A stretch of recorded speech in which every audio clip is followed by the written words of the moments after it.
Hello. Hi. How's it going? Good. All right, cool. I think we're ready to start.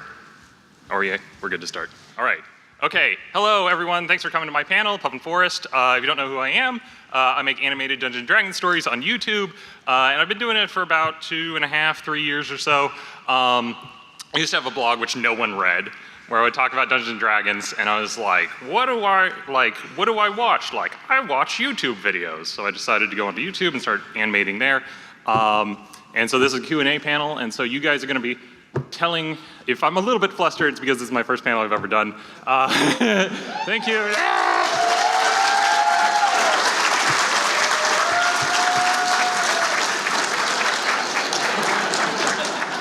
Okay, thank you. I love you guys, thank you very much. But anyway, so it's a Q&A panel, and so people are gonna be raising their hands, and then I think that's what the mic's set up for, so I think when people raise their hands, I call on them, and then they can go up to the mic. So, I think people can be lining up. Is that how we're gonna do it? Okay, all right. If you guys have a question, you can line up at the mic, and then you can ask it if you're interested. Otherwise, I will continue talking. So, anyway, sometimes people ask me about,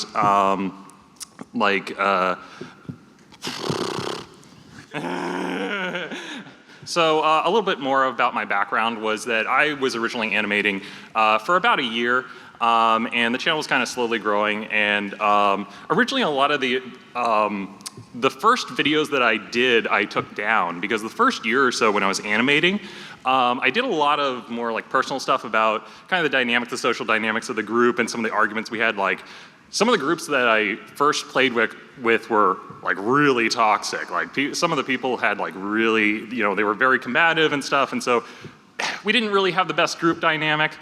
And so a lot of the first groups that I played with, I'm like, dude, you guys, I was at this game, and there was a player, he was chucking dice at the other player, and he was holding up the DM screen, and it was blogging, it was great, you should have been there, but it was horrible, but it was also great.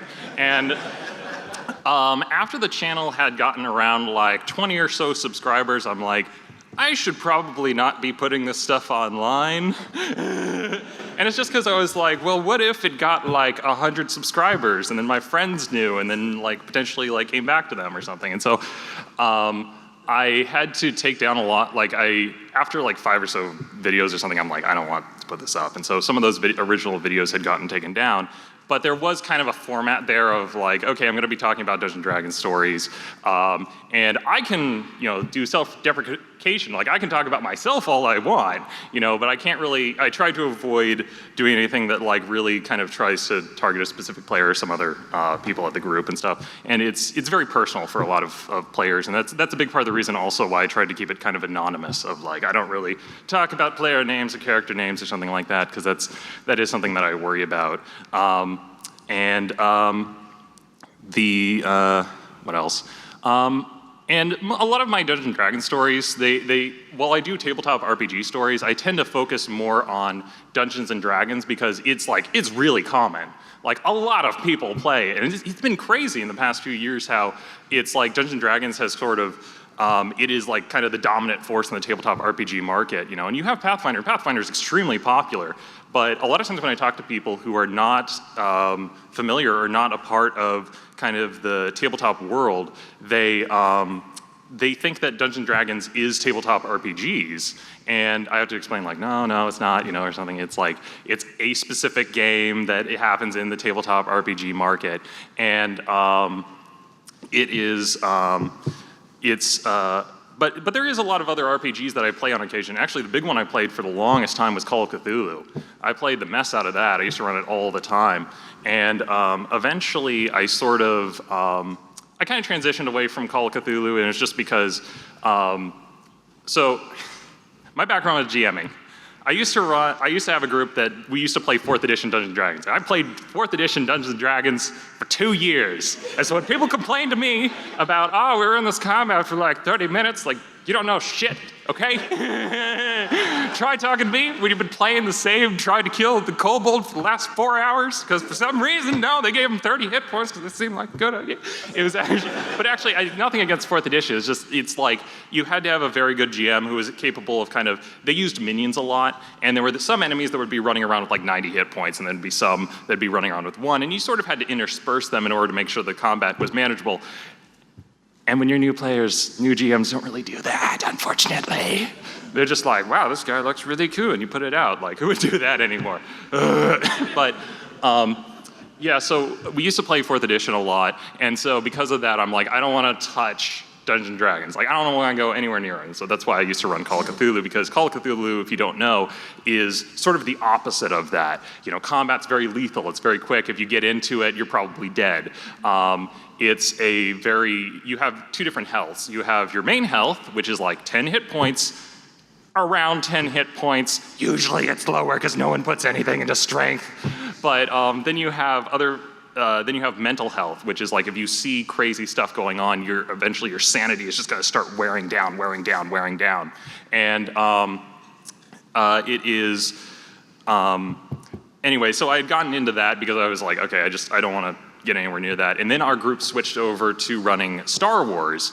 And Star Wars was pretty cool. We used the Fantasy Flight version. If you don't know, it's the one where they have special dice, where you have, when you roll, there's like 6 or 7 special dice, and there's like, oh, this is your ability dice. And then when you get skill points, you switch over to yellow, and then there's like the purple dice and the red dice. And we had fun with that one. That was interesting. I think I'm kind of on the fence about it, because I like the dice, I think they're unique, but whenever you'd roll the dice, you would get these advantage and disadvantage, and they would add a little bit of kind of like narrative baggage. Like they kind of slow down the game a little bit, because you have to interpret what the dice means. But anyway, we were into Star Wars, and we were playing it, and then 5th edition came out, and I loved it. I immediately loved it. I was like, yes, this is the version I want to be playing. And so I've been playing it for years, and I've even been running at Adventures League on occasion. You know, I have different phases I go through with Adventures League. We have a very, if you notice, a lot of my stories are like, this one time I was at Adventures League, something. It was all terrible. But there's some really good stuff that happens. There's some fun stuff that's pretty cool. And I also like the fact that at Adventures League, because it's like, so if you don't know, Adventures League are the publicly run Dungeons & Dragons games. And whenever I go there, it's nice because there's like 60 people, there's like 9 GMs, you get to talk to people, hang out, see what's going on. And there's some people you don't want to hang out with, but you kind of avoid them. But it's great because it's like you get to kind of do social networking, and everyone has their own home games, because sometimes they go to Adventures League and then they have this home game. It's like, oh, why don't you come to this thing? Okay, cool. And so that's great. But anyway, I kind of go through phases with it because it's a lot more restrictive in how you run the game. Like when I go into it, I know, like I run it by the book. Like you got to run it, more stringently. And the reason why is because you have you'll go sit down and you got a bunch of new players, or you have people who they're coming from other tables. And if each table had their own set of rules or their own set of homebrew stuff, like if you're going around from table to table, it's like I have to memorize like 30 of each of the own GMs, their own rules, how they do stuff. Like but anyway, so. Yeah, and then I have my home game that I run, and then I have some online games that I run off and on. There was a period where I was running like 4 or 5 games a week, and that was crazy, because here's the thing. The online games were like 2 hours, and so I even had this thing where I would invite a bunch of people, and originally the way that I would plan it is you always invite 3 people. One person can't make it, the other person says they can make it, but they aren't going to show. They're busy. They're actually busy.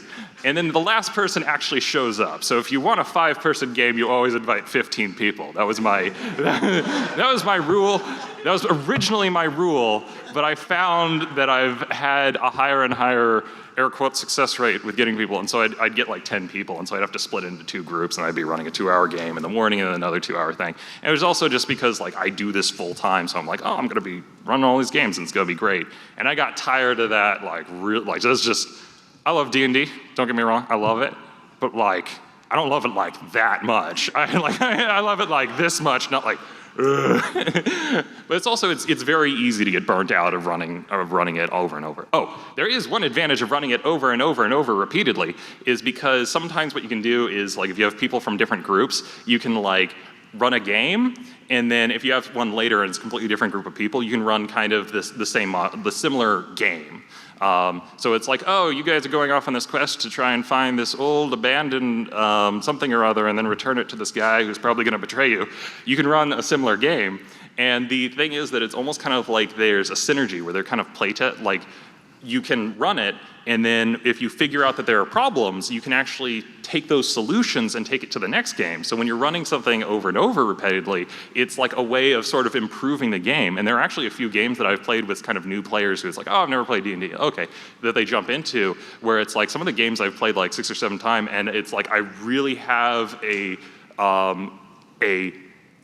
firm grasp of what players like in certain scenarios, what players enjoy about certain games and which ones they like to do and which ones they don't like to do. And there's that whole, when you run a game, of just kind of feeling the players out and feeling like, oh, okay, they kind of like this, and sort of going in that direction, and then you sort of throw something and then you go in a different direction, and there's that kind of dance. And as far as my GMing style on that note, as far as running the games, it's also in relation to the videos, because we'll actually go back to me making videos now, because that's something I do. But when I first started making the videos, I actually was a fairly new GM. Like, I'd run Call of Cthulhu, and then I had gotten into Dungeons & Dragons, and some of the first videos that I had been making where I was a GM, when I had first gotten into it, I played 95% of the time and then ran 5% of the time, and then now it's the reverse, where I play 5% of the time and then run 95% of the time. Now, I will tell you, I love GMing. I love running games, so this is great for me. But it was interesting because when I'm first running the games, like, there are problems coming up and I don't really know how to fix them. And then now I feel like after having run the GMageddon for like a year or two, I feel I have a firmer grasp of kind of what the players want and what people are interested in. And also, once again, if you guys have a question, you can go up there and ask me. Otherwise, I'm going to continue rambling. Trying to think what else. As far as GMing and kind of the style, I do know that a lot of my fans are, particularly some of the people who watch my videos, are interested in seeing if, like, oh, like maybe you could get a live stream together or something. And I have been I'll finish the live stream thing and then we'll jump over to you. Thank you. So I appreciate it. Thank you everyone for lining up. So there has been some interest in a live stream, like it's something I get on occasion. And I did do my Disaster Squad for a while, which, if you don't know, I was running a superhero RPG. I was running Mutants and Masterminds, and that was going okay. It was going decent. It's just that it's such a completely different thing that I do. You have to make the podcast. You have several websites that you have to run and stuff like that, because it's a podcast. Like, I wanted to release a podcast, that I was having to cancel Puffin Forest videos in order to make space on the schedule for the Disaster Squad videos. And I'm like, look, if I'm gonna cancel one or the other, there's one video I release and that gets like 300,000, 400,000 views in a day, and then there's one which gets like 2,000 views, and I gotta have to pick which one I'm gonna be focusing my time on. Like, I kind of felt like, okay, I have to start leaning more into this direction. So hopefully, like, maybe down the line I might be more interested in doing some more live stream stuff, but I've had problems with live streaming. It's also some of the first live streams we did, we put a microphone in the center of our table and we'd record it. And the problem was that you couldn't really see what was going on because it was badly lit. And you couldn't really hear because it was the microphone on the mic. So you have a live stream that you're doing where you can't see what's going on and you can't hear the people talking. So I don't have to explain what happened to those. So anyway, we're gonna jump over to you. Thank you. Hi, yes, I just have a couple of questions. So what advice would you give to someone who's interested in learning how to DM? I don't appreciate the mockery. You've never seen my videos before. No, I'm just kidding. So,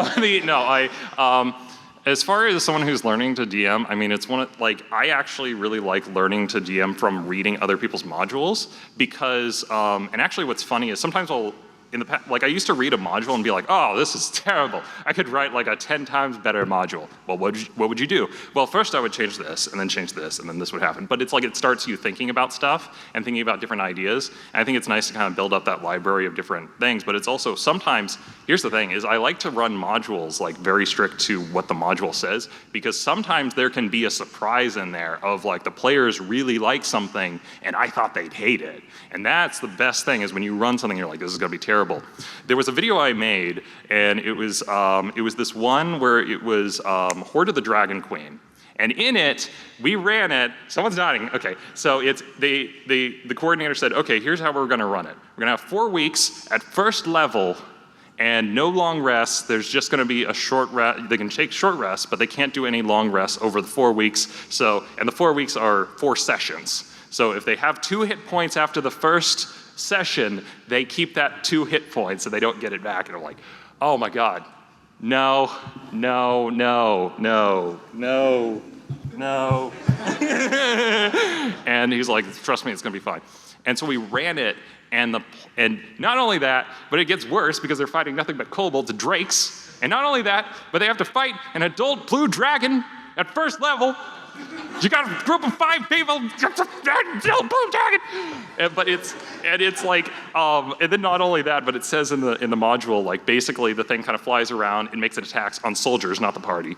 And then when it gets shot, it just kind of goes like, ow, ah. Oh my God, and then like flies off and leaves. and so he gave us this, and I was like, no. But anyway, so I ran it because I had to run it. So I ran it, and the players loved it, and I couldn't for the life of me figure out why. But it's because the way that it was is because you have like no resources. They're like, okay, there's a fight, and you can't win this head on. What are you gonna do? And so the players were like, okay, we're gonna set up, we're gonna go to this church, there's 2 buildings, we're gonna set a thing over here, they're gonna come in here, we're gonna have the oil come down. And so they had to be really conniving about how they did it. And they were like, okay, we're gonna break into here, we're gonna get some, we gotta get some of their guards' armor. We don't have any oil, can we get oil? We know where there's oil, we can steal it. And so the thing is that the players had to be like really conniving. And so that was a module that I ran. Now that being said, I haven't run the full thing, because some people have written to me and said, the module's not good, I ran the whole thing, they have to go back there. Like you do that whole gauntlet and then they have you do it again. So I don't know if I can vouch for that, but anyway, so getting back to the original question, because I went off a little bit, was on that. The original question was on advice for GMs. One is I recommend just like reading a lot of stuff and then running, and then I think kind of connivingly trying to get feedback from the players of like, oh, like what was like, if they're talking about the game, like kind of listening in and being like, what did they like the most? Like what are players talking about? Like, oh my God, I can't believe this thing happened, and something like that. And so you can kind of figure out like what players are engaging with the material and say like, okay, I need more of this stuff because they really like that. And then sometimes you throw stuff at them and they're just like nothing. Like they just completely don't do anything, and that's a pretty quick way to say like, okay, this material has to get axed next time. I can't do it. Anyway, next question. Second question, on your Call of Cthulhu games, did you have anyone ever attempt to go a full Henderson on you? Full Henderson. I did not have anyone get to go full Henderson. They did not see that video, so fortunately, I didn't have to deal with that. All right, that's all for me, though. Thank you. Thank you. Thanks for the question. Really appreciate it.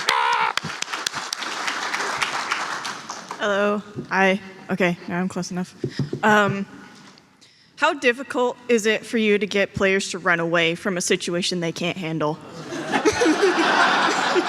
How quick is it me to get away from a situation I can't handle? How difficult is it for you to get players to run away from a situation they cannot handle? Well,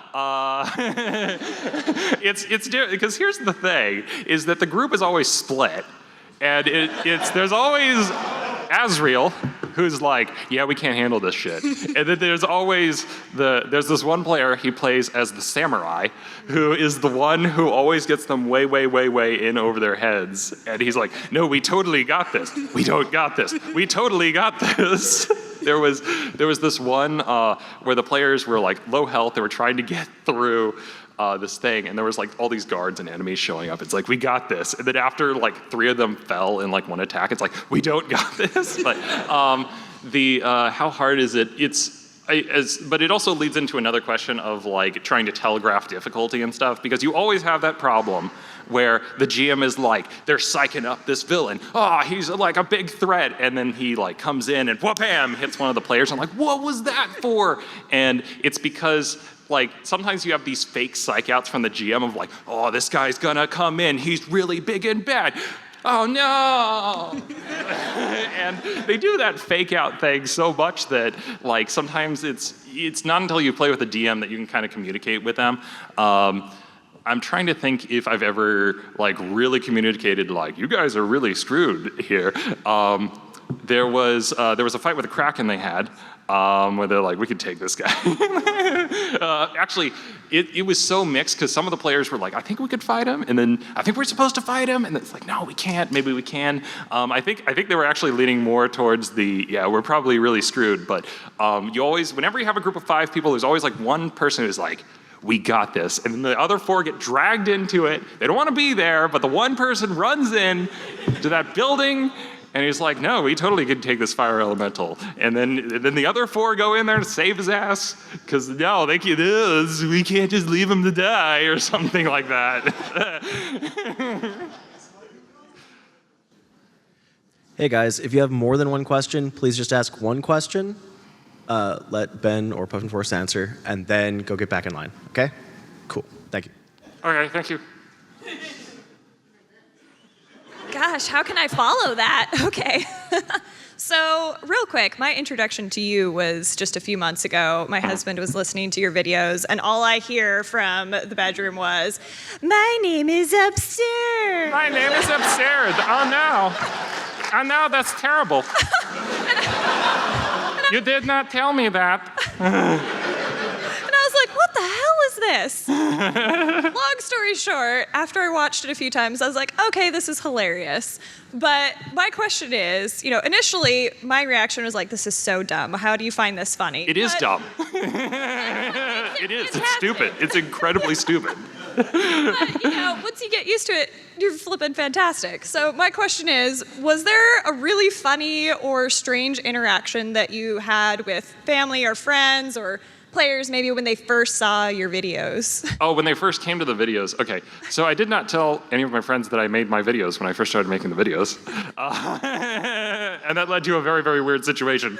And I've even had some players that I've had at Adventures League where they were in a video and they didn't know it. I was just like, oh, I was talking but I didn't know because the problem is you meet up with Adventures League, you're playing with some people and they don't tell you their name. And so you put them in a video and you don't think they're ever gonna see them again, but then you do see them again and it's really awkward. I have not had someone who's like pissed off about it or had any kind of issues with that per se.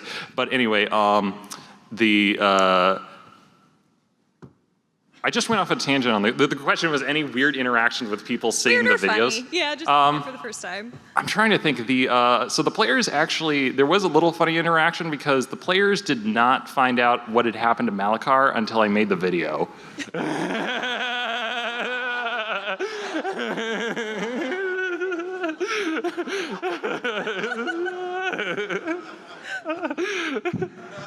Did not tell them the full story. So that was a bit of a surprise. Sometimes, yeah, because that was a scene which, like, technically the players didn't see it, kind of a thing. They knew a little bit of the material, but not all of it. But I'm trying to think of anything else that I've shown, and sometimes they have a weird reaction. Like, a lot of times they'll see themselves and like, oh, that's me, or something. Or sometimes I'll like come up to them, like, dude, you guys, I have a problem. I need you to, like, what do I do? And then sometimes they'll give me some feedback on, like, oh, why don't you do something, something, something, something. I'm like, dude, you guys, I cannot make a video about the turtle molesters.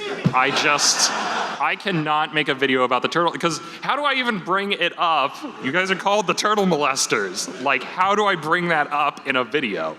And they're like, why don't you just say turtle beep at the end or something? Turtle beepers or something like that, and it'll be fine. And I'm like, okay, yeah, we'll do that. That'll answer people's questions because people are asking me what their name is. And so then I did that, beep, and then of course that led to a meme that has followed me around since. Actually, there's a full story also around there, which is that, so that was their name. And then the thing is that when I beeped it, here's the thing, whenever I censor some kind of a line, sometimes I'll say a different word in there. So I'll say like, oh no, what the stuff, or something. So I just sub it in for a swear word because it doesn't matter, it's gonna get beeped.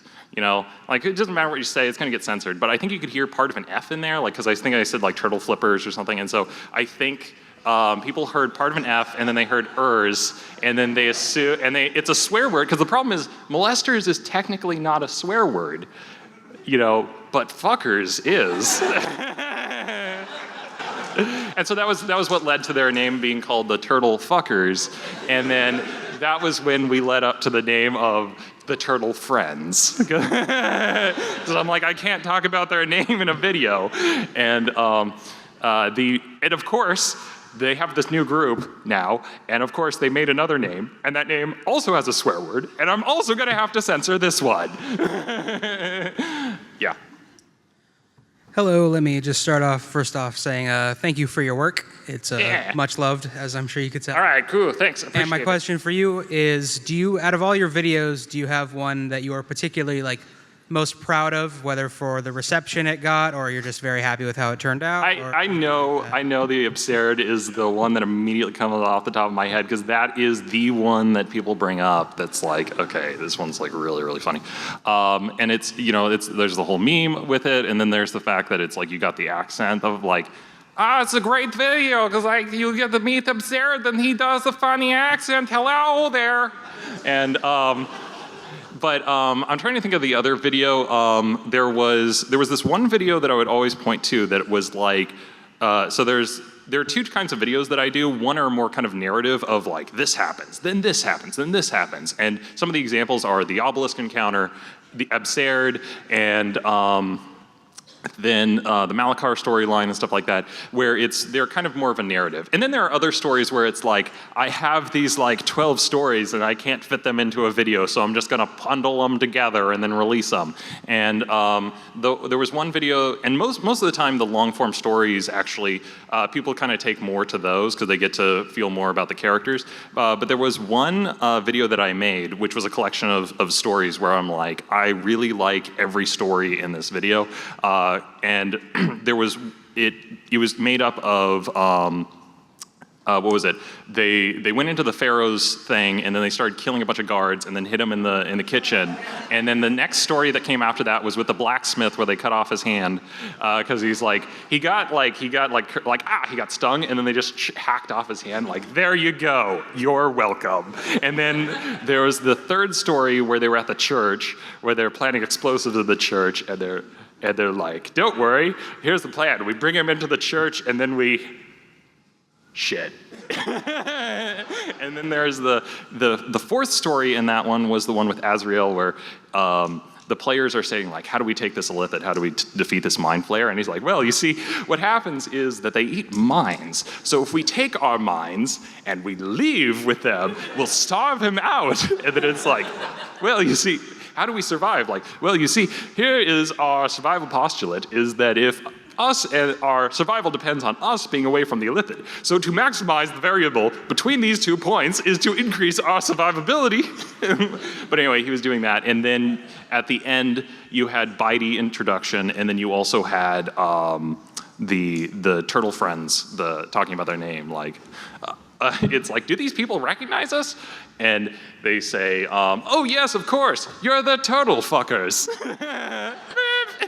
Actually, the original line in it is like, oh, of course I recognize this group. And by this time, they've forgotten their name because they made up. Okay, here's the thing, was that one of the reasons they were called the Turtle Molesters was because they wouldn't, for the life of me, make up a name, okay? I kept saying, what are you guys called? Like, these people are worshiping you as heroes, and they have to do a plaque, and they gotta write something there. It's like, I'm just gonna put Turtle Molesters unless you tell me what you want. And then they're like, oh, we'll think of something. They didn't. So they forgot, and then like months down the line, they're playing, and they're like, oh, do these people recognize us? And it's like, oh yes, of course. You're the Turtle Molesters. Oh yes, I'm very familiar with molesting turtles. All right.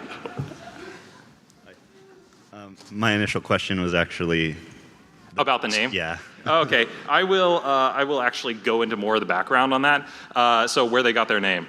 So the thing is that the reason I couldn't talk about it is because half the video would have to be censored or bleeped out, was because it involved the fact that for the longest time, when they would fight villains, or sometimes with other characters, they would do they'd touch them, and then in inappropriate ways, and wouldn't let go and stuff like that. And then they'd also, they'd kind of make comments to the villain to distract him.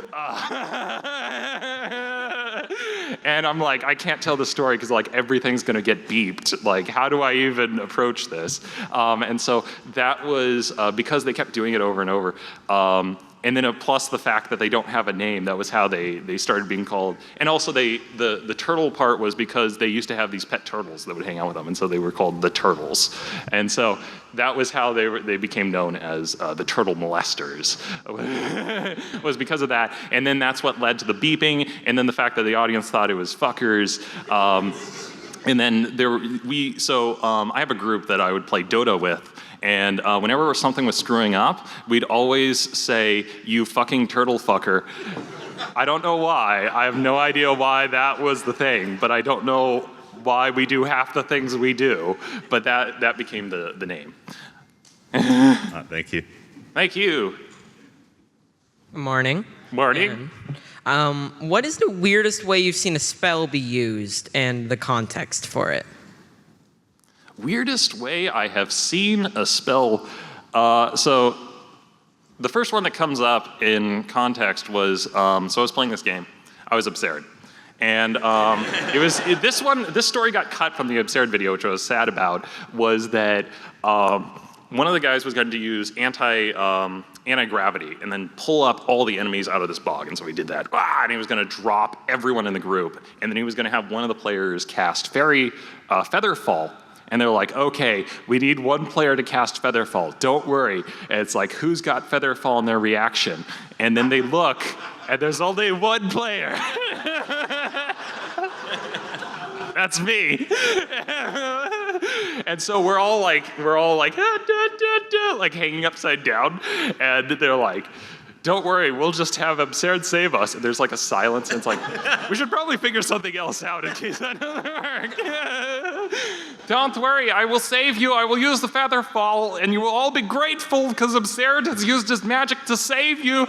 We should probably do something else. We'll figure something else out. And it's not the fear of dying. It's just the fact that he would owe them one. No one wants to be in that situation. Thank you. All right, so as a DM, what would you say is the campaign that you are proudest of that you have not mentioned in a video already? Okay, I'm trying to think which campaigns I've run and which ones I haven't mentioned in a video.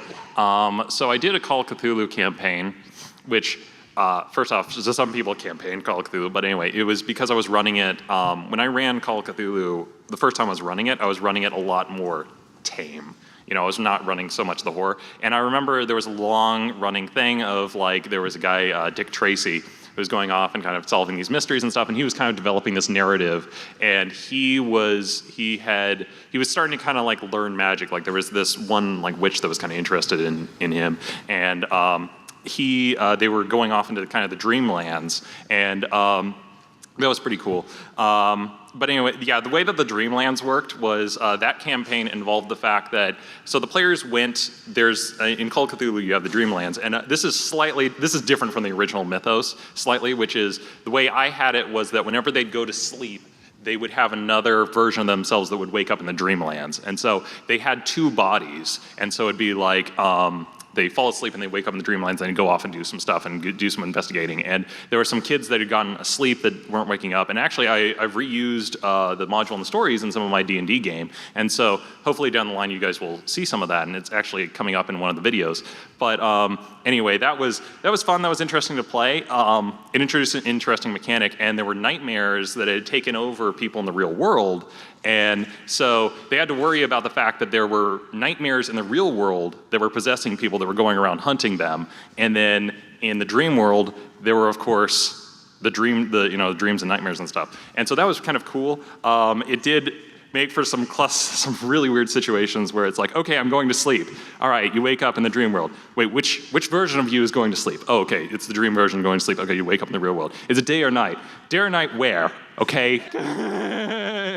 because it's like whenever it's night in one place, it's day in the other. So you just okay, and then you also had the problem of anytime the players go to sleep, they always want to leave someone on watch. But what that means is the entire group is never in one place because they have two bodies to worry about. Because if the entire group goes to sleep, then now they're awake in the other world, but there's no one to wake them up. And so they always had to worry about, there always had to be one person on watch and like carrying someone around. And they even had this fight that they did where there was nightmares attacking them in the nightmare world, and then there was nightmares attacking them in the real world. And so they had to worry about who's awake and who's asleep, and where are they? And then if a gunshot goes off, just fuck me, because that's going to try almost wake up all of them.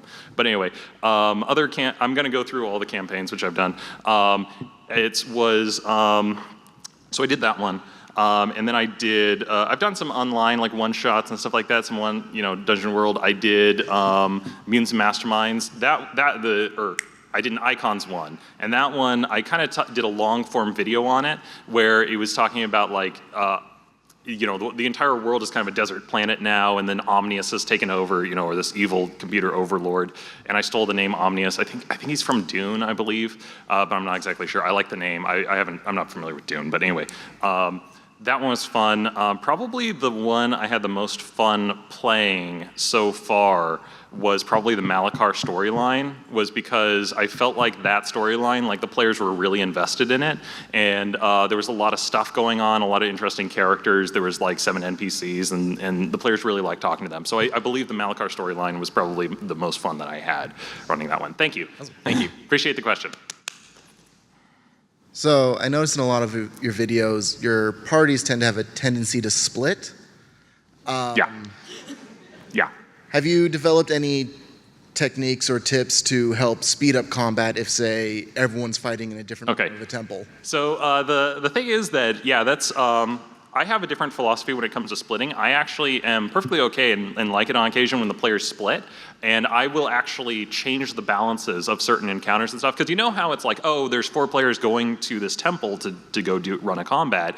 The encounters in that temple are balanced for 4 people, and so if they split up, what I do is, in Adventurers League, they have a scale, and they'll say like, okay, depending on what group, there's average, above average, and then strong, and then weak, and very weak. And so there's a scale, so that way you can adjust encounters. And so what happens is that if you have an average group, there's like a simple math equation that you can kind of do where you're just saying like, oh, 1 minion per player, and then 1 boss for 1 like medium for 2 people or something like that. And you can kind of rough out like what the encounters are, so that way when they split up, like, okay, this group's dealing with that, and they run through the encounters, and then this group's doing that. And it's even if all the group is together, they're already going to be waiting through 3 turns. I just would not have the same combat happening at the same time. So I wouldn't do like your turn, third, fourth. I would go, you 2 do your combat, and then once your combat's resolved, then we're going to go 3-4, 3-4, 3-4. So that way you guys can do that, and you guys can do that. And also there's kind of a natural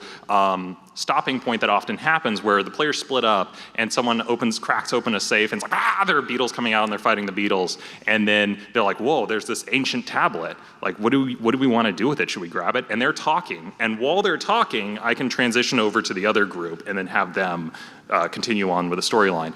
But of course, even in that situation, you're going to get into problems where, like, sometimes that group wants to be with this group or wants to interact with them, and I try to, like, okay, you guys can resolve your thing, and then 1 and 2 can get over. And it's just so that way the players can be involved in the storyline. Because sometimes players split up, and then they realize, like, oh, it's an accident. And not necessarily because they're metagaming, it's just the fact that they want to be part of the team. They want to be involved with what's going on in the storyline.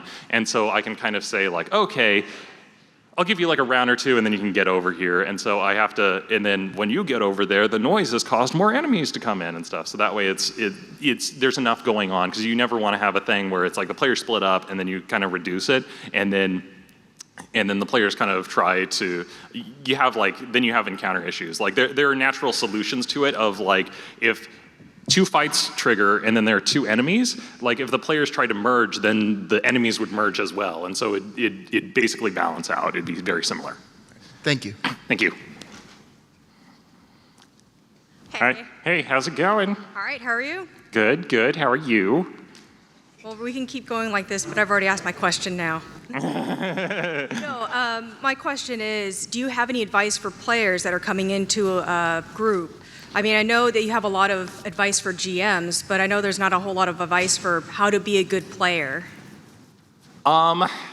You know what's interesting is that as far as good playing is concerned, everyone has their own interpretations for like what considers good playing, you know, and to me, if someone is at my table, I just prefer that they be polite, that they be respectful, you know, or something like that. And so I think there is something with like reading the mood and not like getting upset, not like rolling and then seeing a nat 1 and being like, fuck this game, like, God, you know, and getting off and stuff. I think that there are some groups where they would say like, oh, we prefer more role playing and being off the wall and stuff, but there have been a lot of groups that I have where they don't role play as much, and I think it's more about being a player just kind of like working with people and trying not to be a bully, and good sportsmanship. I think that's it, good sportsmanship in terms of like trying not to kind of dominate the situation, what's going on.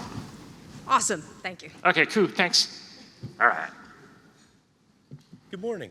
Morning. As a GM, as a content creator, do you think that your flow and your storylines have improved one form over the other? Oh yeah, yeah. Okay, so the whole storyline also with that is that it's interesting because it's made me, like making online content has made me reflect on my GMing and the stuff, like what makes it into a video? Like what is, because for the longest time, like I really felt like my GMing style was not like a super long Puffin Forest video, because it's like, you know, we'd have like combat, or there's just, whenever you run a game, there's like 3 hours, 4 hours of material, and like most of that stuff is not gonna make it into a video, because it's boring, or it's just not interesting, or it's like, oh, this was good, but it just like, it didn't work. And then you get something that's like really good, and then it's made me kind of reflect on like, okay, what do I like, what do I enjoy? And as far as the reverse, when I would run games, I used to not talk in character a lot, and it wasn't until running which might be kind of surprising, but like it was actually, it wasn't like, oh, I've been GMing and then I talk in character and then I bring that to the videos. It was more of like, oh God, I'm making these videos and people are getting confused which character's which, because I'm just talking, it's just me talking. And so I have to give them a character voice in order for people to differentiate that. And so talking over and over and over again was a great way for me to get these voices. I'm like, wow, that's a really funny voice. Something. Blah, blah, blah, blah. Oh no. And then from that, whenever I found a voice that I liked, I would actually port it back into the games. And so having the videos has allowed me to kind of try out different voices and try out different characters that I can port over from one to the other. Thank you. Thank you. I hopefully have a short question, but I'm wondering if you brought any player handbooks to impress any of I did your not. players. I did not. So I would have. But I physically cannot carry 7 players handbook, or else I would get bruises on my shoulders. And the other thing was that I came in like really early, and so I was running around the convention, and my check-in time for the thing was kind of late, and so I'd have to go to the hotel and then kind of check in or like drop my stuff off and then come back. And so I was like, okay, I'm gonna pack light. And so I didn't bring anything, just intentionally not to bring all the 7 players. I still have them. People are asking me for them, and I'm like, look, I can't just ship it, you know, everywhere. I can't, you know, it's a lot of trouble in order to write it out and stuff, and so I'm trying to give it to people locally. But it's like after I released that video, I said I was giving away, and what I'm thinking is like, oh yeah, I'm going to be giving them out to like people in real life, and it's just because it's very difficult, and there's a lot of people who have been writing to me saying like, hey, you know, you have books you want to give away. Well, I have books that I want to receive. So if we could work something out here, like I feel like there's a thing we could do, the two of us. Like maybe we could work something out. But it's been a little bit difficult because I actually, so the side to that is I didn't buy 7, I bought 15. And it was, because here's the thing is that I would go there and I have these players' handbooks and I'd just be handing them out like, oh, we're new players, okay, here you go, take 2. And so I'd just continuously be doing that. And then the 7 were part of the ones that were left over from this other group that I thought needed them. But anyway, so I kind of like whittled them down by giving away. But yeah, that's what I would do. And it's just because it's like, you know, you can kind of go onto Amazon, you can buy it for like 20, 25, 30 or something like that. And it's always for new players. Like, it's so tough for them because you introduce them to this new game. They don't have the player's handbook, so it's like, oh, you have the light spell. Great, what does it do? And then I tell them, and they immediately forget. Just can't, and it's just because it's like, that's always the toughest thing for me, is that I have to run through, whenever I have a new player and I have to teach, I've taught Dungeons & Dragons all the time, the one thing that they all understand, athletics, acrobatics, they understand, you know, if I say I have a javelin, I chuck the javelin, they totally understand that. The second you get to the spells and have to start explaining it to them, that's where their eyes glaze over, because then you have to go like, oh, this is the shield spell. Great, I'm gonna cast shield on myself. Nope, nope, nope. Okay, hold off on that. You gotta use a reaction. Someone attacks you. It's like, oh, I shield someone else. Nope, nope, you. Specifically you. Okay, and then it's like, is it ranged? It's not, okay, it's you. So it's like yourself, and so I have to explain it to them. And so that the player's handbook helps to get new players in. And so that's why I would always be buying these players' handbooks and handing them out and stuff like that. And then since I stopped running it for Adventures League, I just have a bunch of them piling up and then have to start sending them out to people or get rid of them. But anyway, thank you for the question. Hi. Have you used Chadwick Strongpants any other time than the Chadwick Strongpants? I have not. I have not used Chadwick Strongpants any other time. I wish. Yeah, the it was God. Yeah. So the funny thing also was that with the Chadwick Strongpants, his character. So I made up that character, but don't tell my brother. But I also made another character for him just in case he needed it. In case he's like, haha, I'm not playing that. Okay, fine, here's your actual character. But don't tell him that. He can't know I, as a little brother, was like, actually wanted him to have fun, because that, but yeah, it's also because my brother and I on Dungeons & Dragons are just like, whoop, like opposites. I'm someone who's like a little bit more like, oh, I want to read and kind of study and stuff like that. And then he sees a block of text and his eyes just kind of glaze over. And so every character that he's played in Dungeons & Dragons, I have made for him. So, and then not only that, but sometimes he doesn't know which character he wants to play, so I'll make like multiple copies, and then I'll be like, oh, which one do you want? Blah, blah, blah. And sometimes it lets me pretend to be a player, because it's like, oh, you know, like here, like what if you had this kind of a layout? Like, oh, I'd hate that. Oh, okay, it's fine, and then I get to make it up again. So I get to experience being a player through making stuff up for him. But anyway, so I made that Chadwick Strongpants as the joke character, and then give him that ridiculous backstory, and he never ended up playing it because he was busy that day. It was, okay, more background. He had, we were gonna be playing and it was like 2 weeks till then, and my brother's kind of indecisive. He's like, I don't know what kind of character I wanna play. Oh, like how about Iron Man? I don't know. Like what about, Captain America? I don't know. He just could not, I couldn't get him to answer. And so that was why I had to make up the indecisive character Chadwick Strongpants. And then I made up Spider-Man because I know he hates Spider-Man, and I love Spider-Man. And then I made up another character, which I think it was just kind of like a martial arts. I basically made Michelle because I'm like, he likes playing Michelle, the gnome monk. Anyway, thank you for your question. Hey, love your videos. Thanks. Quick question. As a DM, sometimes combat can get monotonous, and I was wondering, what's your favorite tactic or monster when you're creating combat? Favorite tactic or monster? I like a lot of casters. I like spellcasters because they can do like interesting and unique stuff. Of course, it's always that problem that is like we have 15 spells, 10 of them are worthless, but you don't know that at the beginning. 5 are the actual good ones or the interesting ones. I like the idea of, one of my favorite things is I love casters or wizards who can cast polymorph, because it's like, turn you, and then turn them into like a small animal and like kick them, and then they turn back to normal so they don't kick them. But like just the idea, it's like such an evil super villain thing to do, is to turn someone into animal. But as far as boring combat, the way that I resolve that is, I will roll, I take one turn, and I just do a straight D20 roll. I don't even add any dex to it. And then I say that's my initiative, and then I take all the monsters' attacks and enemy stuff at the same time, and I make sure not to gang up on one person, be like 20 attacks, unless that person had it coming of like, look, you're the only person, you came out here and said, you guys can't take me, la la la, fuck you, and then like ran out there, and they don't even know about the other players. In that case, they're just asking for it. But the other times, so I'll try to like split up the attacks, and it has to be, natural. Also, the other thing is that I will describe a lot of the attacks very in-depth early on. Like his tongue comes out, and the spit comes off and then grabs a person, then you pulls them into his mouth. No! And they describe that. But the thing is that as the fight goes on, the description kind of tapers off. And the reason why is because it has to do with like establishment, where in a lot of narratives, when you first introduce something, you go into a lot of detail on what that thing is. But later on, you give fewer and fewer details, and the reason why is because you've already established it in the narrative. So for example, if you say like, oh, the arcane energy kind of arcs into my hands and I throw it and it shoots across the room, now players have a mental image of it. And the next time you do it, you can just say, I cast Fireball, or Firebolt. Firebolt, not ball, that's different.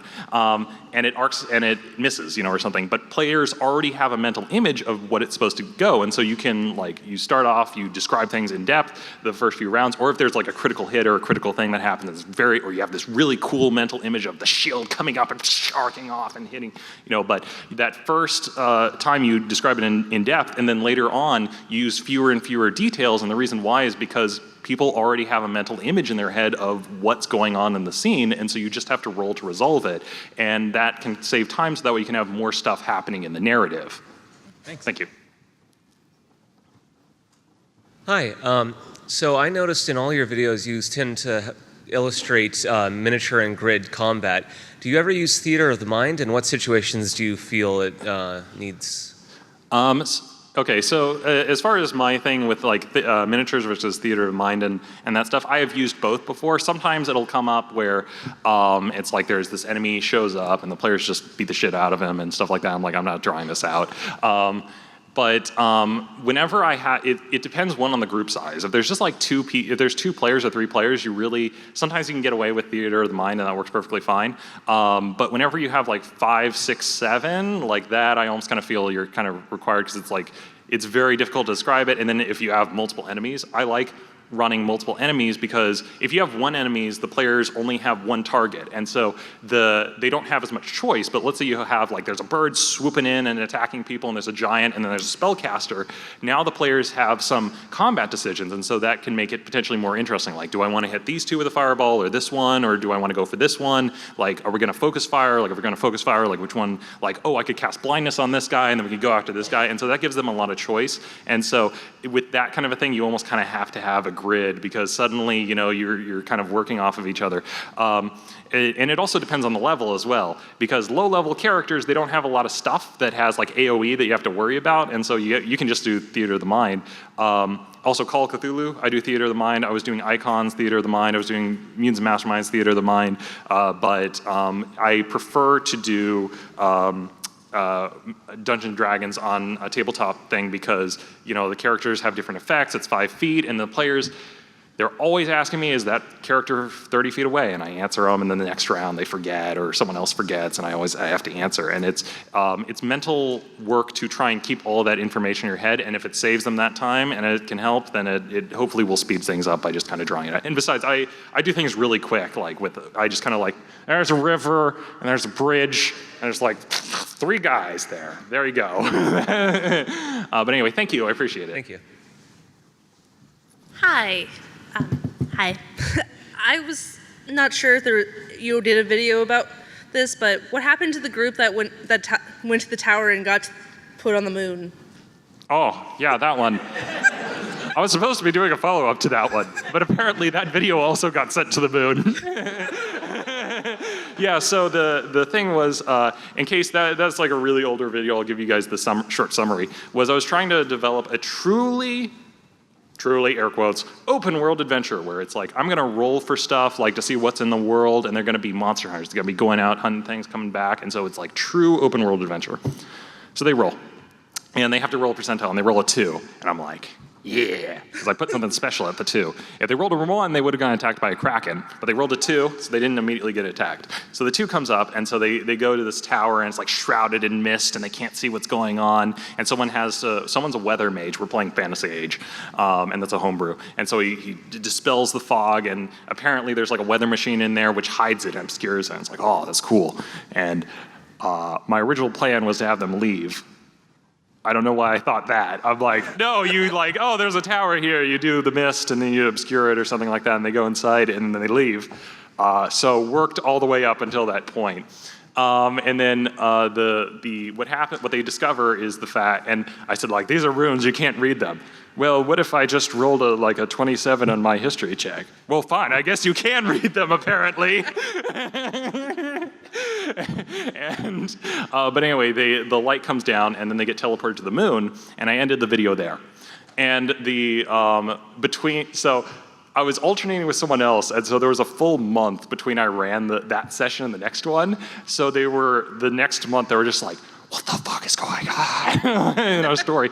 And so we had a conversation, and basically the new storyline that I wrote was that there were, in case you're wondering why I had a teleporter to the moon, there was actually a group of these people that were on the moon that were called, I forget, they were not, what did I call them? I know that they called Earthlings Downlanders. I know that they called them Downlanders, but it was like there was a group that lived on the moon that were kind of ethereal and they're almost kind of like elves in the term of like they don't get our culture, they have their own culture, they're really weird, they speak in a different language, like they're so alien to us. And the idea was that no one had gone through this teleport in like forever. And so the player's new plot line was to try and figure out a way to repair another teleporter to teleport back to Earth.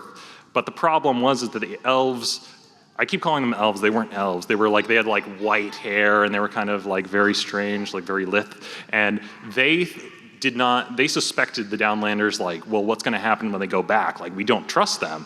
Or like some people didn't trust them and some people were like, we don't know you people, like you come in here like they might be spies or something. And so there were some of them who were like trying to keep them from going back to Earth. And so that was the major plot line, was they were trying to get back to Earth, and then there were people on the moon trying to stop them. But yeah, it's in my world, the way that the moon works is that it is its own separate, like it's almost like another plane of existence. Like it has its own atmosphere and everything, so you can walk around and survive on it. It's fine. And also I have 5 minutes. So thank you. Next question. I'm going to try and get through some of these fairly quickly.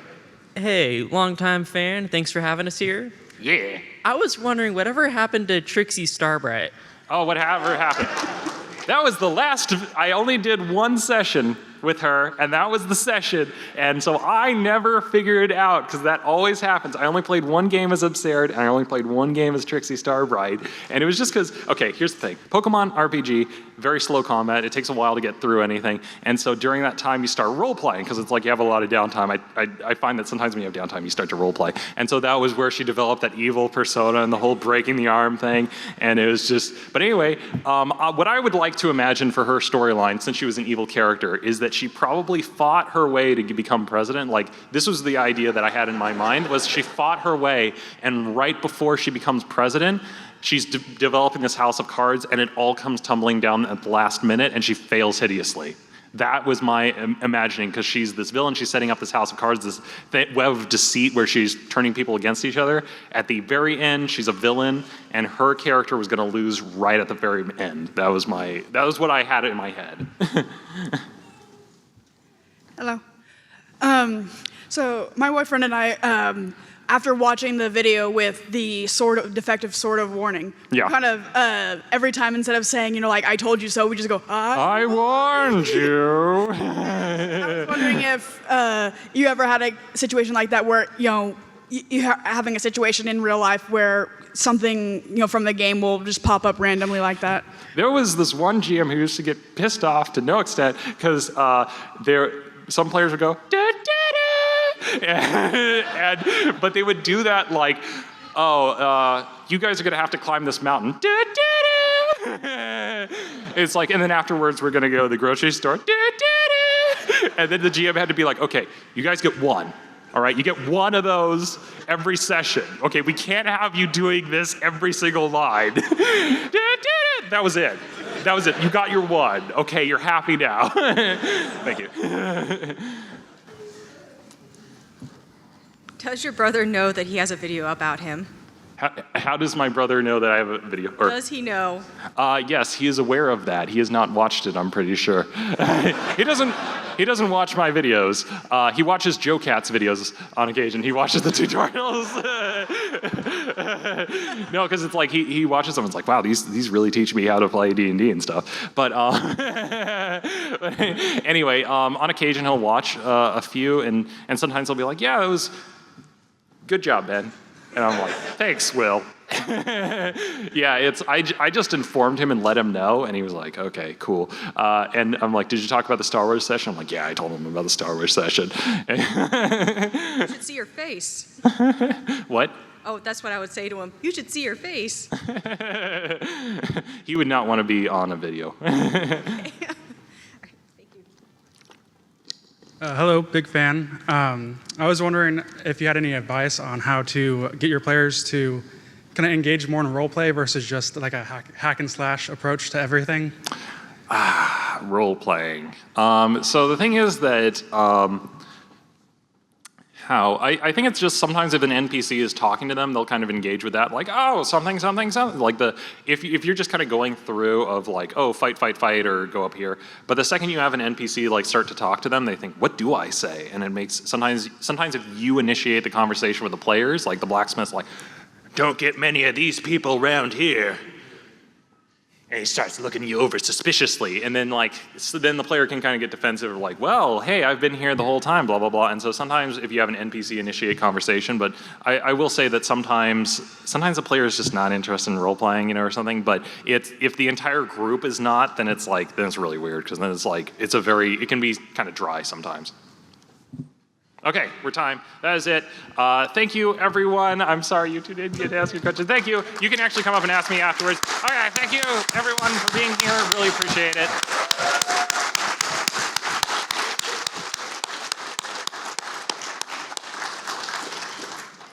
Yeah, did you want to say something? Okay, I'll take it real quick. There is a meet and greet area. If you guys still have questions, I will be leading you all there. But we do need to clear the theater. All right, cool. And I'm going to be there too. Yes. Obviously. That would be very weird if I wasn't there, like meet and greet, like I don't show up.